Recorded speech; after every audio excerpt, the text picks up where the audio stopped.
Everyone and welcome to my channel. So today I'll take this young electric East Coast model electric bicycle off-road and see how it's performed.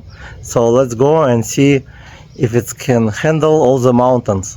So far it's great. I know it's hardtail.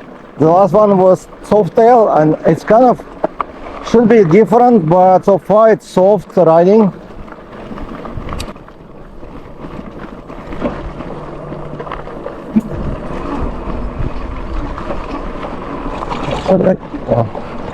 Yeah, it's you get a really nice torque, and it looks like the throttle can work together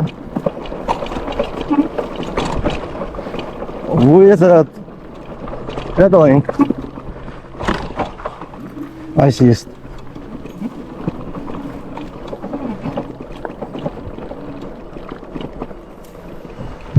Alright, so let's try this first hill and see if it can make it.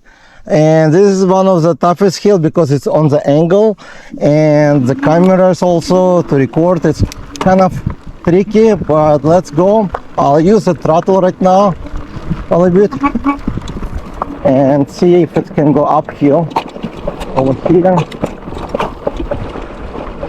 I shift to gear number 2. And I think I put too much air pressure in the tires.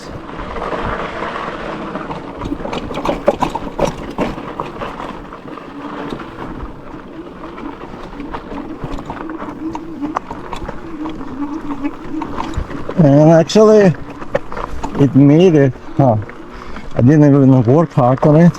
And I'm on gear number 2. So what does it mean? And I use throttle right now. I use throttle and so gear number 2, it's not the largest pocket, it has a much larger, which will make it much easier to pedal if I want to on gear number 1. So there's enough like space to go if you need to go to steeper hill. And I never took this bike for uphill test to the one I take usually throttle only, so I might take it later because the motor actually feels like pretty powerful and pretty good for 750 motor, so I'm gonna take it. So I'm on the pedal assist level 3 right now with gear number 2, which I can switch to gear number 3. And I will not try to go faster. It's about 50 miles an hour. The ride is pretty smooth. And some people here.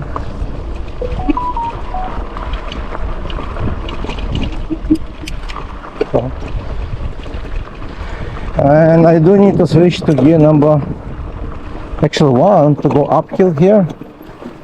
So the pedal assist levels number 3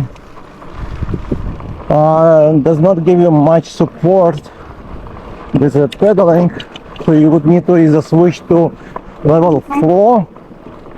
Let's see how many. It's level 4 would kind of help you to go uphill much better for some reason, and faster of course.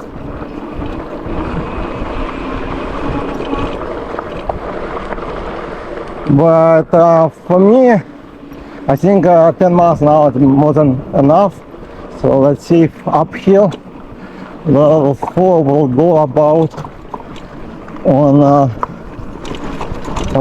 11 miles an hour.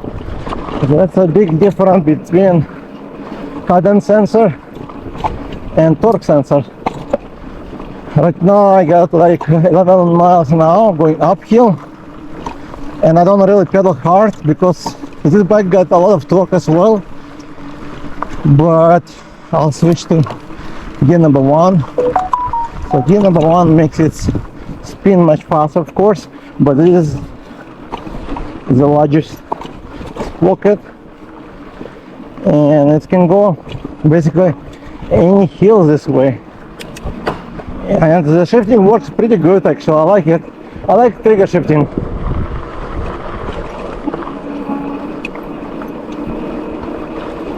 So you would need to kind of get adjusted to the bike power and terrain you're gonna ride, because versus to torque sensor I use, and you can use always throttle like right now if it's not enough pedal assist. The throttle actually kick in and helps you. Yeah, so we'll give you full torque, and it's not hard to pedal, but depending on the pedal assist level you're gonna select and gear. But I can see difference between torque sensors and cadence sensor, and for some people it may be good, but for some people maybe not. But so far I made it to this hill and I have a few more left.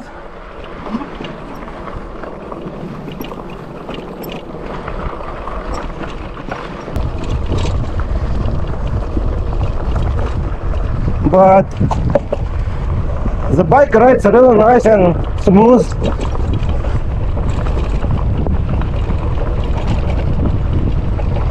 About 17 miles an hour downhill.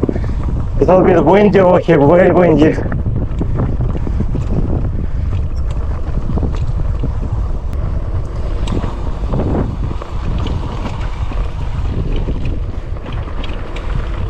And in this area I usually walk.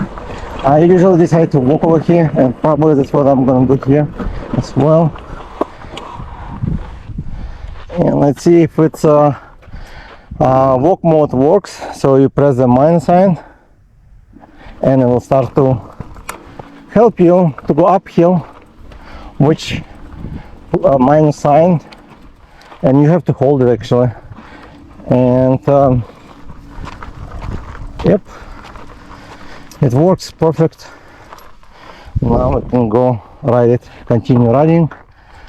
And I usually be throttle versus to torque sensor. When you push on the pedals, it will just kick in. With this bike you have to pedal at least like I think quarter circle in order for the pedal assist to kick in, so use the throttle.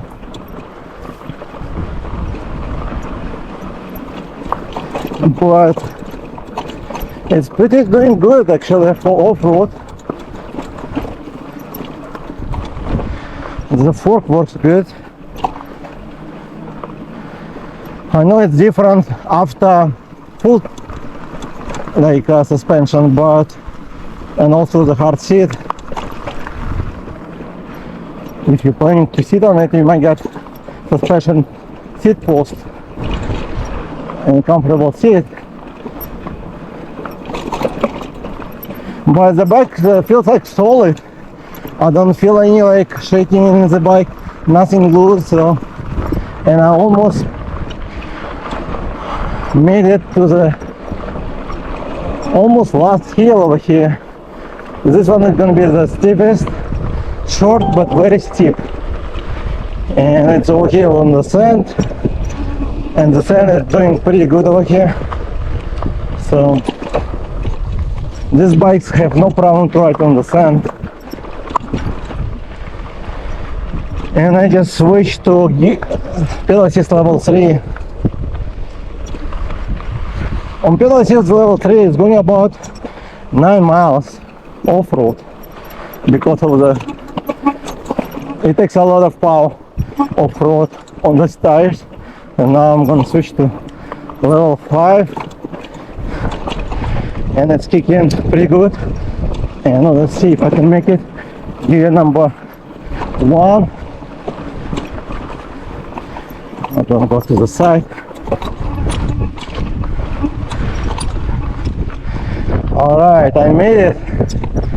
So no problem to get uphill, and it's pretty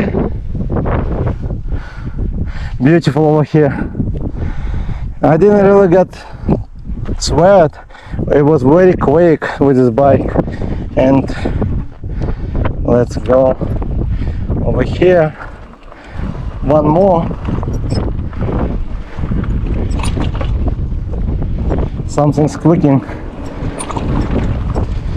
Check.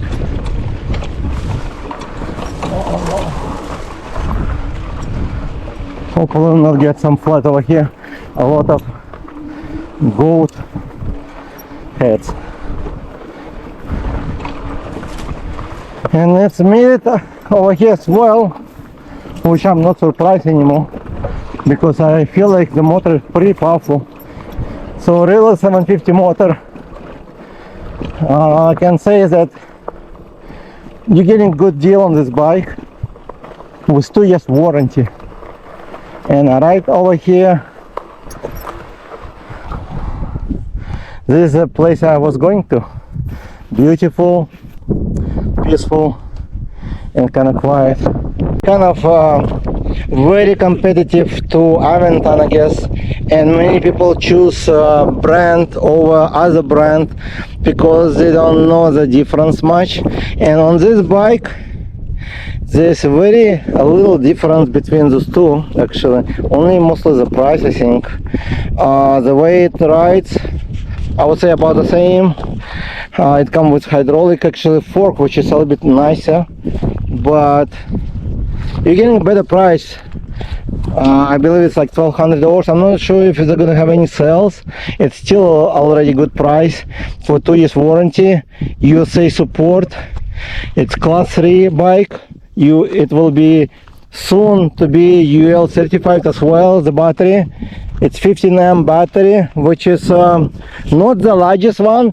If you want even better than Aventon, they do have a pro model, so you check link in description. Just a little bit more money, but you're gonna get larger battery, Bafang motor, and some more upgrades. From my experience, the bike performed pretty well actually for 750 motor, for hardtail. It was not as loud as some bikes have a lot of loose parts on sometimes. Everything works great so far to go uphill over here, but we're gonna go downhill, because the downhill we're gonna check the brakes. These brakes also by Logan, I have so many bikes with the same brakes. They do a pretty good job. Sometimes they squeak, sometimes they don't, so it's all depend if the dust will get on the disc. So far there was good, there was no dust, so the brakes was quiet.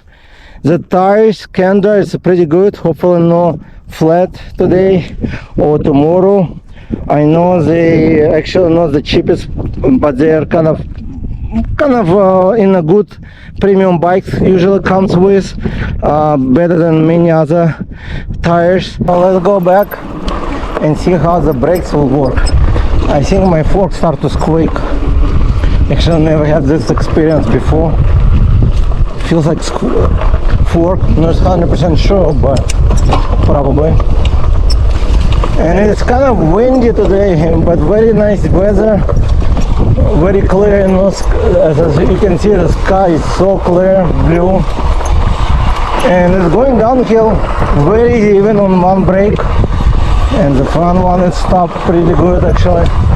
And over here,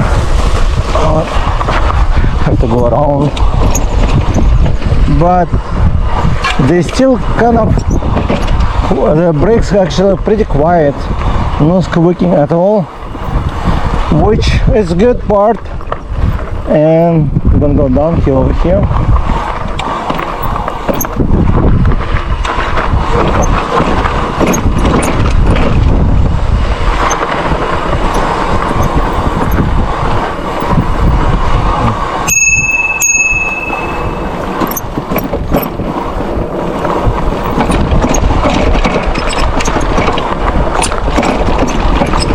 So yeah, the bike is pretty solid. It's not, I don't hear any like extra noises, like, you know, when you're going. The other bike I took, the stand was making a lot of noises, but on this bike, so far the stand, everything pretty solid. I think it's in my backpack. Make sure it's all closed. Yep. So let's go.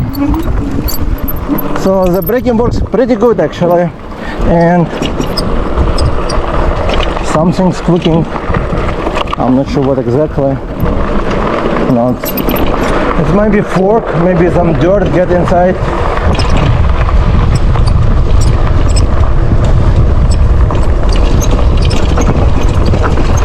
But the fork works really good actually, even downhill when I'm going. I can feel it takes a lot of bumps. Only because it's hardtail, I can feel like the rear tire just jumping, but still the brakes work good. What you hear right now, it's something coming out from fork area. Maybe it's even some joint over here, I'm not sure, like maybe some cables touching each other. That's maybe also making like squeaking.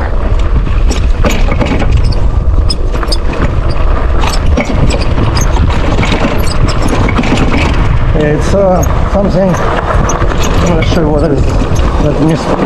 I'll stop to check it out, but I think it's just maybe dirt to get in somewhere between. Never heard this kind of sounds. And over here, let's see if I can use the throttle only. Yeah, it's kind of actually nice. So the bike is pretty powerful. The motor is good, have no problem at all. Because some motor would just cry and make some loud noises. This one is actually doing good. So, and let me stop and see.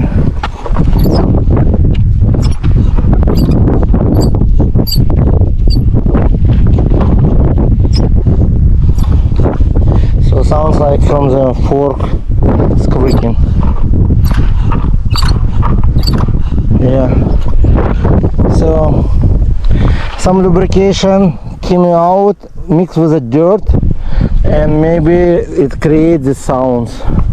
I'm gonna come home, wipe it out, and it most likely will go away, but nothing serious, just squeaking.